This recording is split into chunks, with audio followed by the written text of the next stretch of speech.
Qabanii olaalan ajaa'ibaa kan isaanii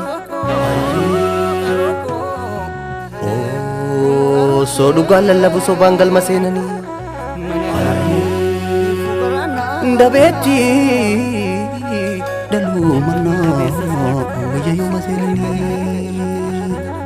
ndabeessa daluu manaa wayyaayuma seenanii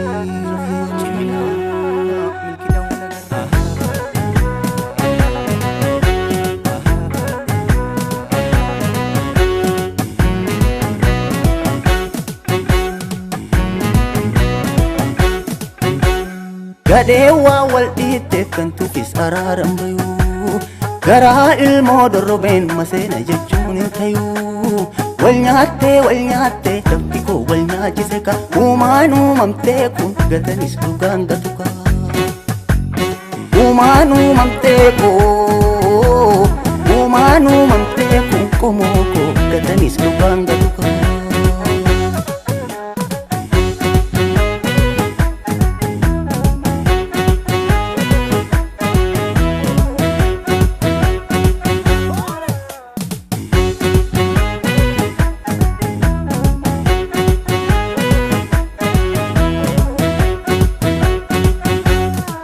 Bariin boruu bari'uun ooltu yooma bariin garaa jabaatte inni daraan qar'irra kaatu abbaa haqaa adumaan taatu durin jirreeni si jiraatte yoomii as baaduun gadhaa taate dhugaa rabbii dukkan hin nyaatu warra sobaati kan maraatu injifannoo kan fide qeerroo dhugaa awwaale sammuu daaroo amuummatee jalee bobbaasee sobni jaraa jarumaraase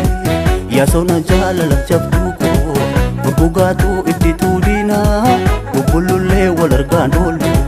suma abdiin kan saba keenya wayyo suma abdiin kan saba keenya suma abdiin kan saba keenya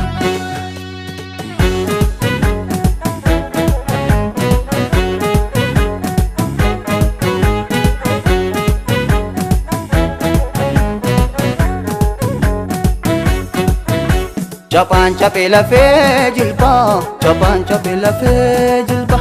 kanaafuu beesobaaf jibba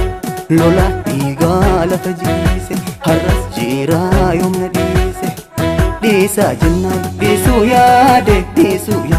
yaadaatuma galte goobanni gooftaa hiraarsu akka kalee lammiin gidimsisu maafan dhiisa jiraa du'e nama raraa silga dhabee waatu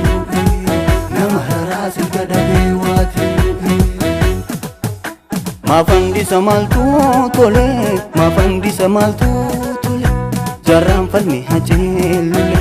disu miti kayo sani bule misa dugamani korri bishan ni chapesa tolli biftu chapes galanesa sagal yuse kuminyabu nirelencha warabu dakam yalma hayu kubebeka duruma bekta ditta maltu ditta duruma bekta ditta maltu ditta keka duruma bekta ditta maltu ditta keka duruma